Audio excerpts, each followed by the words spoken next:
Today's podcast is on IAS 40 investment property. Beginning with what is investment property? Investment property is land, building, leased asset held to earn rental or for capital appreciation or both rather than for use in the business, sale in ordinary course of business. So, what is investment property? It can be land, building, or leased asset held by an entity to earn rental, capital appreciation, or both, or undecided use. If the asset have undecided use, either we are going to use it, either we are going to rent it, or we are going to hold it for capital appreciation, then it will fall under the heading of investment property. Rather than what are items that are excluded, what are the assets that are excluded from IAS 40 investment property that is used in business, like asset, head office, a building that is being used for as a head office is excluded. Sale in ordinary course of business, this is going to fall under the IAS 2 inventory. Now, to further elaborate what is investment property, I'm going to discuss what are the items, what are the assets that are not investment property.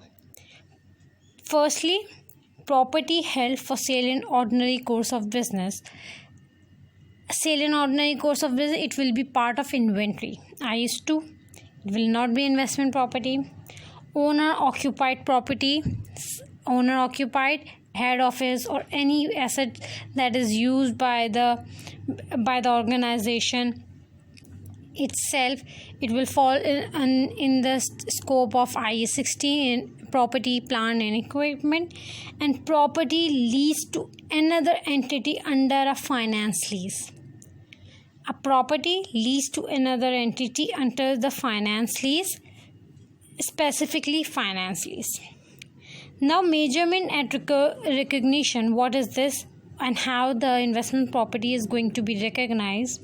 Investment property should initially be measured at cost, including directly attributable expenses and transaction cost.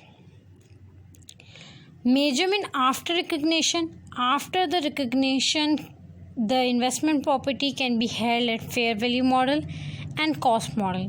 Cost model will be same as IAS 16 property, plant and equipment, but in the fair value model, changes in fair value goes in P&L and asset is not depreciated.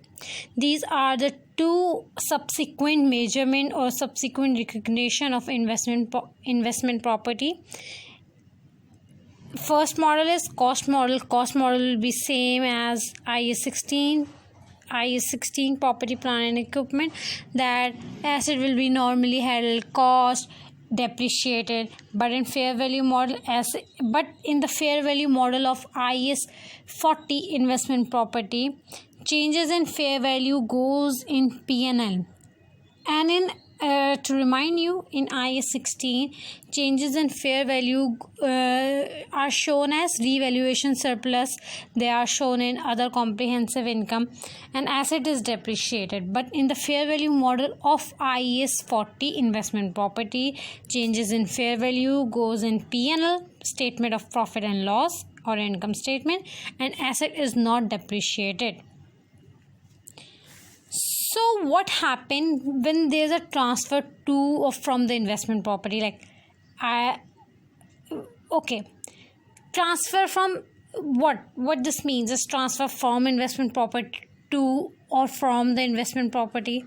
There are times when an asset is being classified as investment property and previously it was part of another standard, for example IAS 16, IAS 2 inventory, or an asset is investment property IAS 40 and now it's going to be classified from IAS 40 to IAS 16 or IAS 2. So when this happened? When there is change in use. Whenever there is change in use, the asset is going to be transferred to from the investment property. So first I will be discussing when an investment property is transferred to owner occupied property. Like you have a building, you have rented it out, and now the owner, the business owners are going to occupy, are going to use it. So what is the treatment? Cost for subsequent accounting is the fair value at the date of change of use. Apply IAS 16, IAS 2 or IFRS 16 as appropriate. So when an investment property is transferred to an owner occupied property, so what will be the cost for subsequent accounting? That will be the fair value at the date of change of use, and subsequently we will apply either IAS 16, IAS 2 or IFRS 16 as appropriate whatsoever. So moving next, the second condition is when an owner occupied property is moved to investment property. Now we are entering into the IAS 40 investment property. So what happened when from owner occupied a property is moved to investment property? Apply IAS 16 or IFRS 16 up to the date of change. At the date of change, property is revalued to fair value. Difference between the carrying amount and fair value is treated as a revaluation under IAS 16. If there is decrease in value, then it should be charged to P&L. Gain and loss on disposal of investment property goes into the P&L. So to elaborate what happened when IAS 16 or IFRS 16 owner occupied property is transferred to investment property. So IAS 16 IFRS 16 whatsoever subsequent standard is being applied, it applied to the date of change of use, and at the date of change of property from IAS 16 or IFRS 16, property is revalued to fair value. Difference between the carrying amount fair value is treated as revaluation under IAS 16 means a revaluation surplus will be created. And if there is a decrease in value, like decrease in fair value, then it should be charged to P&L, same as impairment loss. Okay, these are the two aspects when a property was firstly discussed. Investment property is transferred to owner occupied, we will consider the fair value, and fair value at that time when owner occupied property is transferred to investment property, we will again consider the fair value. So what are the other treatment when an investment property is disposed?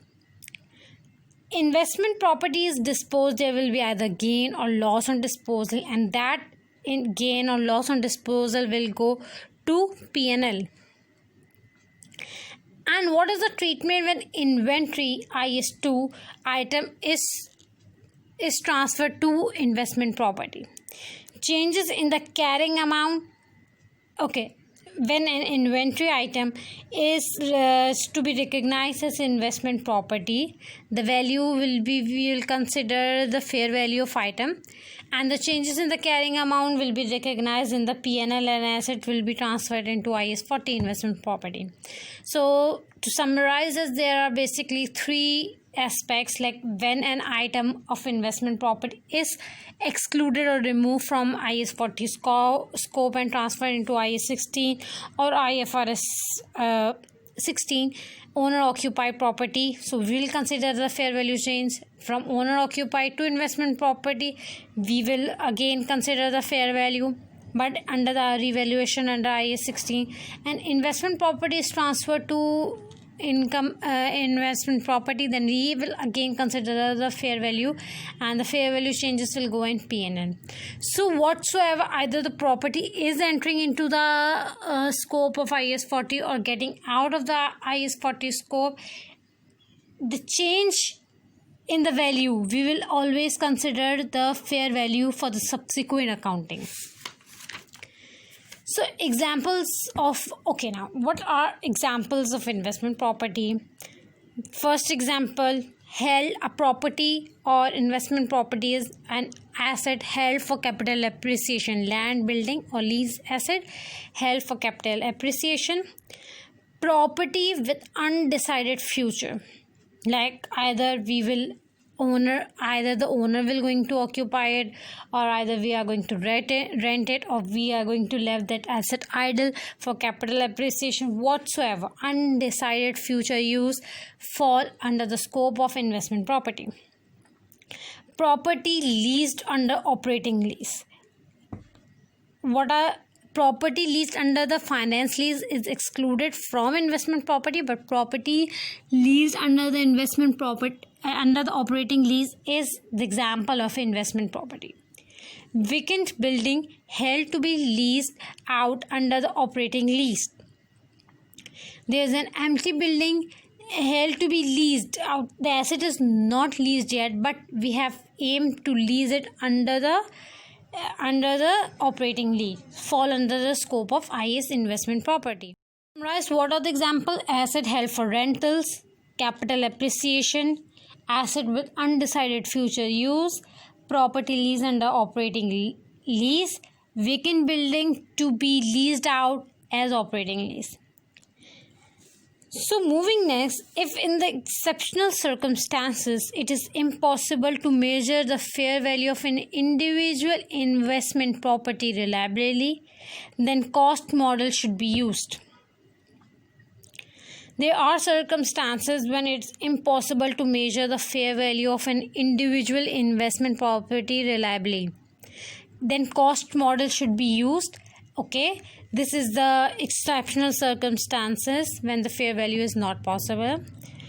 So this marks the end of IAS 40 podcast of IAS 40 investment property.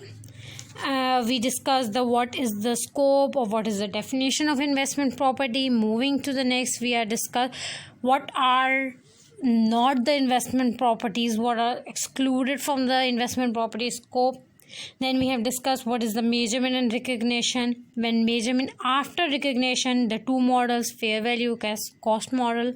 What will be the treatment when an asset is entered into the scope of IAS 40 or is excluded from the or is getting out of the IAS 40, and what are the examples of investment property, and the exceptional circumstances when the cost model, when the fair value cannot be individually measured reliably, then the cost model will be used.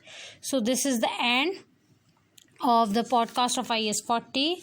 Do give me a feedback in the comment section. Bye.